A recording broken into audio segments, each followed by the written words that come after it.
Well, we're here to talk about PATHS. PATHS is our wellness initiative here at Faith Community. It stands for People Actively Taking Healthy Steps. And we're putting together a collection of videos that we hope are helpful for you. And so we're sitting here with Bob Phillips, who's going to talk a little bit about ingredient lists and nutrition labels. And Bob's going to talk a little bit about his background and what brings us kind of to where we are today, and why we ought to listen to what you have to say. So Bob, tell me about your background in with food.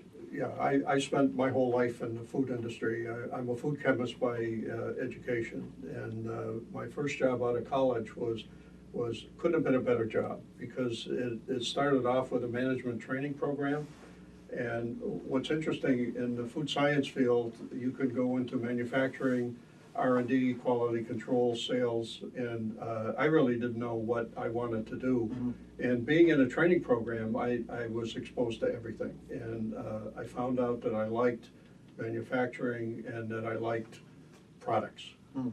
And I left there basically because I was working 7 days a week, 24 hours a day. I had a bed in my office because we were doing fresh peas, green beans, corn, and when the crop is coming in, you're there 24 hours a day. And Judy used to go away in the summertime with the kids, and she came home one time, and I went to pick up my daughter, and she cried and wouldn't let me touch her. Mm. And I said, "What's the matter?" And Judy said, "She doesn't know who you are." Yeah. And I called the president of the company. I said, I'm leaving. Yeah. I don't know where I'm going, but I'm going to leave. And he flew up to talk to me, and he said, "Pick the job you want in the company. I don't want you to leave." And I said, I got to go. Mm. So I ended up going to Very Fine, the drink company. Yeah. As technical director, and I actually, when I went there, they were doing applesauce, apple juice, and vinegar, and I developed all the fruit drinks that they came up with. I left there because it was a family-owned company, and sons and daughters were coming out of college, and I didn't see where I was going to go anywhere. And an opportunity came up at French Baked Beans in Malden. And I took a job there as general manager, and absolutely loved it. And then Friends got bought by William Underwood Devil Ham. Underwood had bought B&M, and they found out that at Friends we had a automatic baking process that I had put in, and they wanted that. Okay.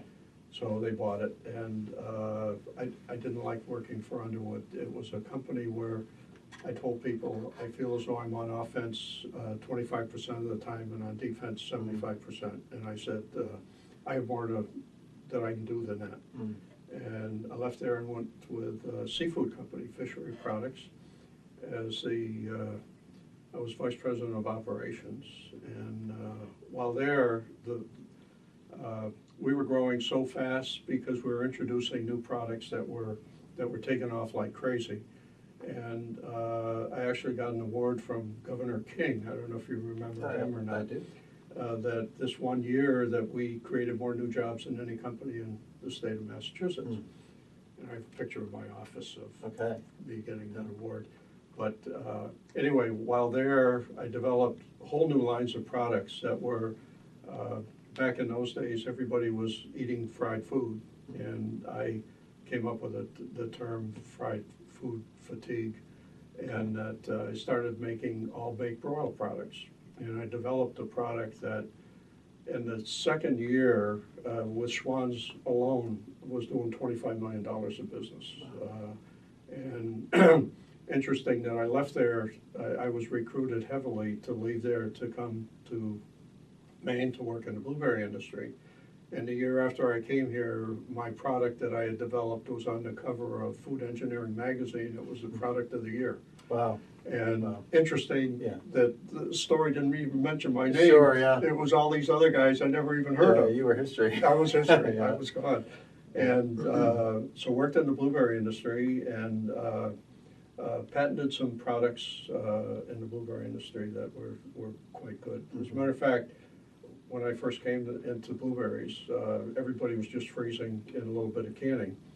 And I said, you know, as the crop goes, we need to get into other products. And I said, if we're gonna get into cereal, we need dried berries.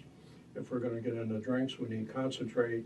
If we're gonna get into some other baked items, we need some dried products for baked goods too. And we started doing all that. We made puree for Haagen-Dazs ice cream. Did things that no one had ever done before. Yeah, yeah. Then I retired. There you go. And, but still, food is a big part of everything. Yeah, that's awesome. In the supermarket today, there's thousands of options. And in each aisle, you know, there's a whole aisle of cereal. There's a whole aisle of fruit drinks, and some of them have fruit and some don't. Right. In the dairy section, there's about 6 feet of just butter and margarine and that kind of stuff. Yeah. Anyway, the choices are incredible. Yeah. And you know, how do we know what's the best thing for us? Right. And many of these foods are developed by food chemists, like myself, and things are done for different reasons. Right. One is to have something a little different than the other guy, the competitor, and to try to market it so that you're going to reach for their product instead of somebody else's. Yeah. And one of the things that drives that is the price point. Can they make it cheaper? Sure. And of course, making it cheaper usually means they're taking out good stuff and putting in bad stuff. And I think you need to know that when you're shopping, are you getting what you think you're getting? And don't be surprised by what's in there, but you may be more surprised by what isn't in there. Yeah. That you think you're going to be buying. Yeah. Right. Can you give us some examples of what you're talking about? Did you happen to bring anything with you? I did. Okay. Yeah. Let me start off. I'm going to read to you an ingredient statement from a product, and I'm not going to tell you what the product is. But I also, if you're not familiar with looking at ingredient statements, the first ingredient is the one that has the most, and then as you go down the list. The last thing is the one that's there in the smallest amount. So here we go.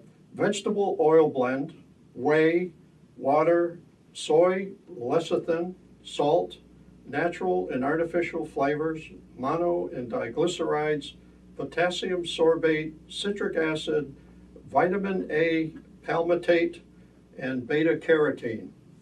And you may say, what in the world is that? Well, that is, I can't believe it's not butter.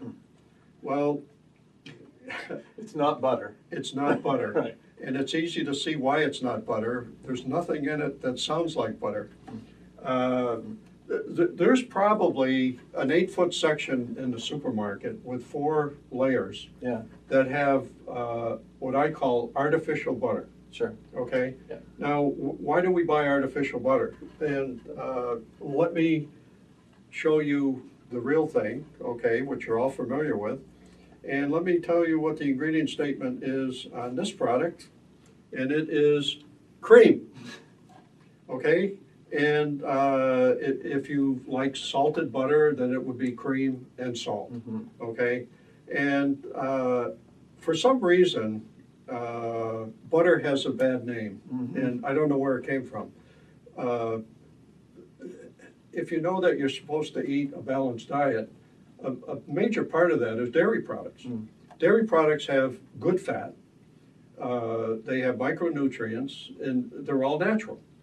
And how natural is this stuff in here? And I can tell you that if you look at some of the other margarines and artificial butters, they're a lot worse than this. I picked this one up because it's probably one of the most popular ones. Gotcha. And the other thing that's interesting too is that if you look at pricing on these products, you might say, well, I buy this because it's cheaper than butter. Well, this puppy is $2.69.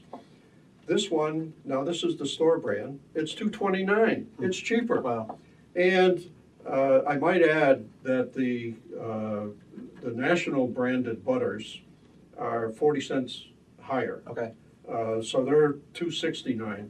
But I can also tell you that butter is butter. Sure. If you put it in a plain white package, it's still butter? It's still butter. Yeah. If you put another dairy's name on it, it's still Sure. butter. Yeah. So, you know, there's no reason to spend the extra money to get a branded product. That's it. You want me to take those? Yeah, you can Okay. take those.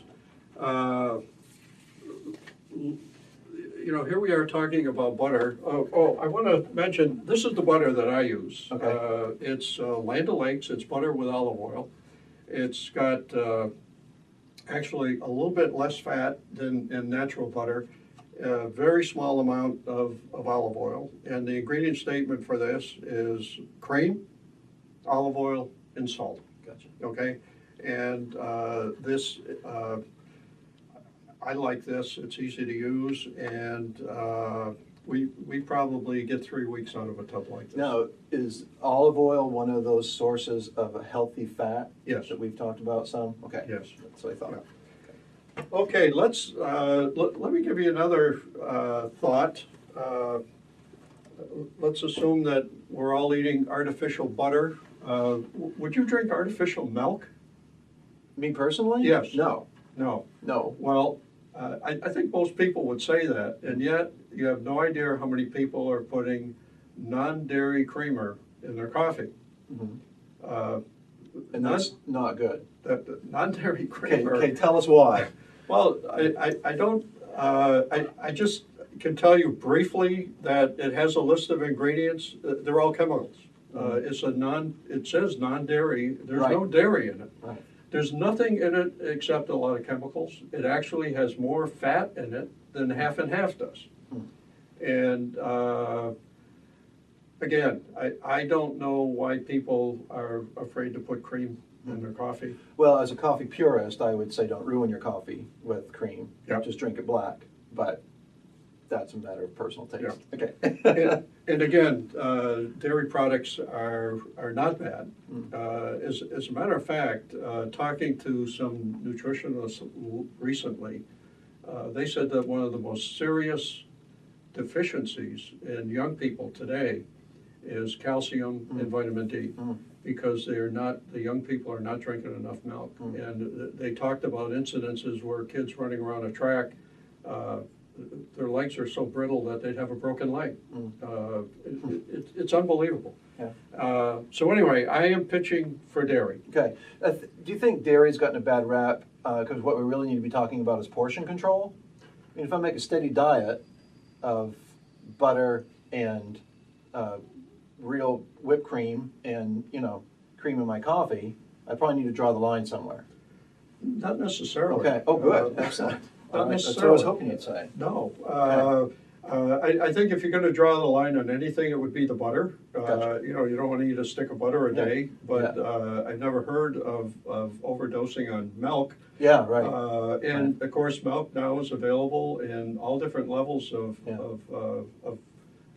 you get 1.5, 2.5, Yeah. 3% The fat content. fat content. Yeah. You get whatever you're comfortable with, or skim milk that has no fat. Yeah. But again, the fat in dairy products is not bad fat. Okay, gotcha. And when you look for good fat, the best places to look are dairy products and nuts. Yeah. And basically, most of the other fats are not good. Yeah. Yeah. What else you got over there? Well, at this point, I mentioned that when you look at the packaging, you want to see what's in there and what isn't in there. Yeah. And let me give you an example. Most of you are probably familiar with wild blueberry muffins. There's about 5 different options in the supermarket.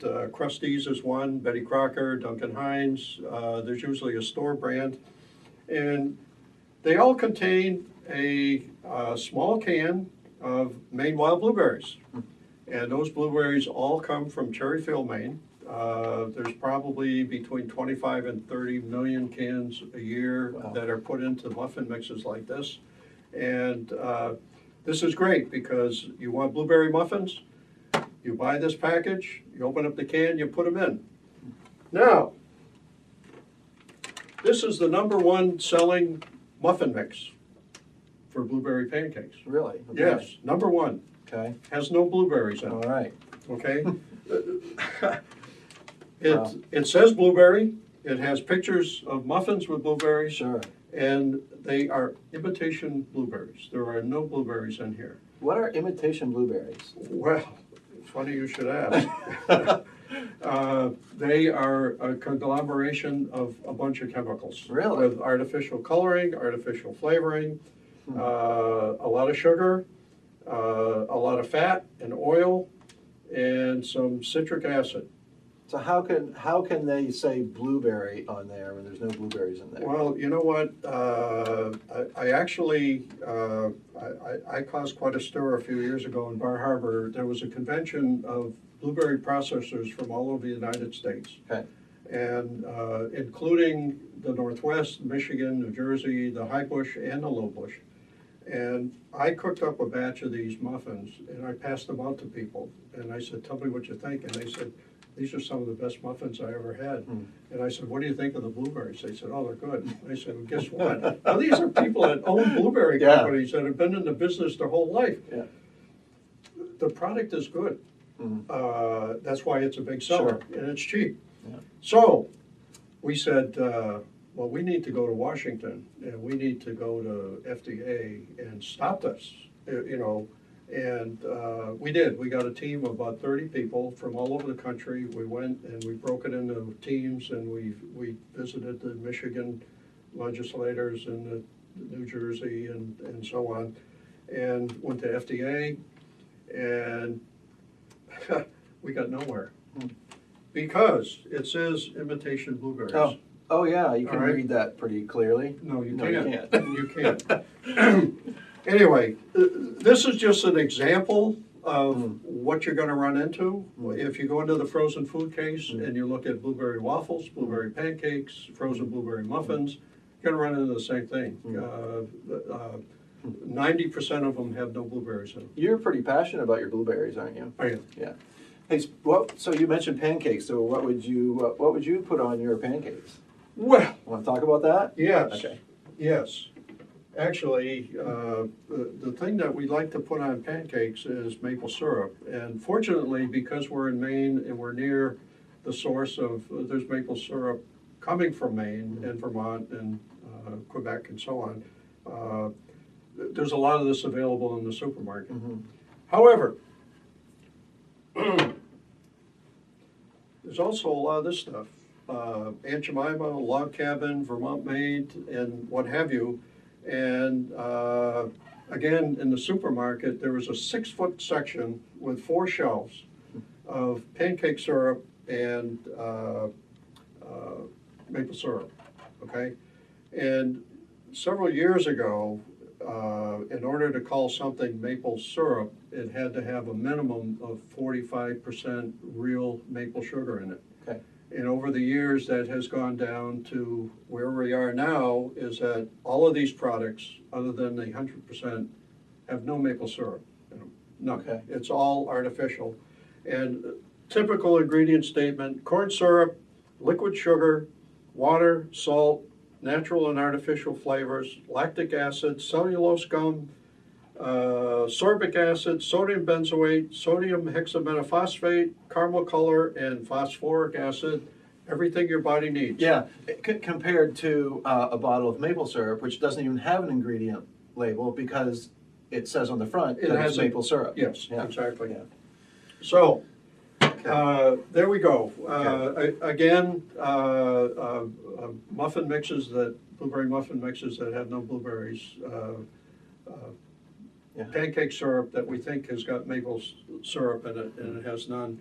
And then I've got another example that I'm kind of excited about. I'm sure you've seen on TV recently the commercial. There's this lady and she's well dressed, and all of a sudden the door opens and her friends come in and they go, "Oh my God, Mary, you look great." And she said, "Oh no, it's not me. I had my living room done over." "Oh, but you look good too. What have you had done?" "Oh, I haven't had anything done, but I've been drinking orange juice that has 50% less sugar." Yeah. Okay. Okay. So I'm going, okay, this is a good one because there's no added sugar in orange juice. Sure. So how do you take out natural sugar out of orange juice? Yeah. So I had to go and buy one of these babies, and here it is, 50% less sugar than orange juice, okay? You know why? It only has 42% orange juice in it. Mhm. Right. Yeah. When they took out the sugar, they took out the orange there you juice go. too. Yeah. Okay, what's really, I mean, this is the kind of thing that we have to wrestle with, is that an over-marketing of a product Yeah. and positioning it, it's in the refrigerated cooler with all the orange juice. It's sitting there at $3.79, okay? Yeah. Sitting next to real orange juice, the same size container, that is $1.10 less, Wow. okay? Yeah. So the power of So you marketing, bought into the buy marketing into the line. 50% Yeah. less sugar. Right. There's no sugar added to orange juice. There's Yeah. nothing wrong with, I mean, those are the sugars that we want, as Sure. the natural fruit sugars. Sure, God put those in there. He did. Right. So, do you think there are some ingredients that would be kind of a warning sign that this particular product would be a bad choice for us? There are. Okay. Great question. I can tell you when products are developed by people like me, a food chemist, the basic ingredients they work with are sugar, fat, salt, artificial sweeteners, artificial coloring, artificial flavoring, and all of those four-syllable words that you've seen with X's and Z's in them that you have no idea what they are. Your body doesn't know what they are when you eat them. They're chemicals, okay? Gotcha. And your body doesn't know what to do with them, so they send them to the liver and tell the liver to figure out what you're going to do with all this stuff. So I think that there are a couple that we really need to be aware of that are probably the worst critters. Okay. And one of them is trans fat. It's a saturated fat that it reduces your good cholesterol in your blood, and it increases your bad cholesterol. Okay. It's made from oil that is hydrogenated to make it into a saturated fat, and it's in a lot of food products. Sure. And the precursor to this is partially hydrogenated oils. So a warning is, if you pick up a product, you're looking at the ingredient statement and you see either hydrogenated something or partially hydrogenated, just put it back on the shelf. High fructose corn syrup is in most liquids that do not have artificial sweetener in. Okay. And it's sugar. It's sugar. Gotcha. You can call it whatever you want, Right. but it's sugar. And it is out there in great abundance. And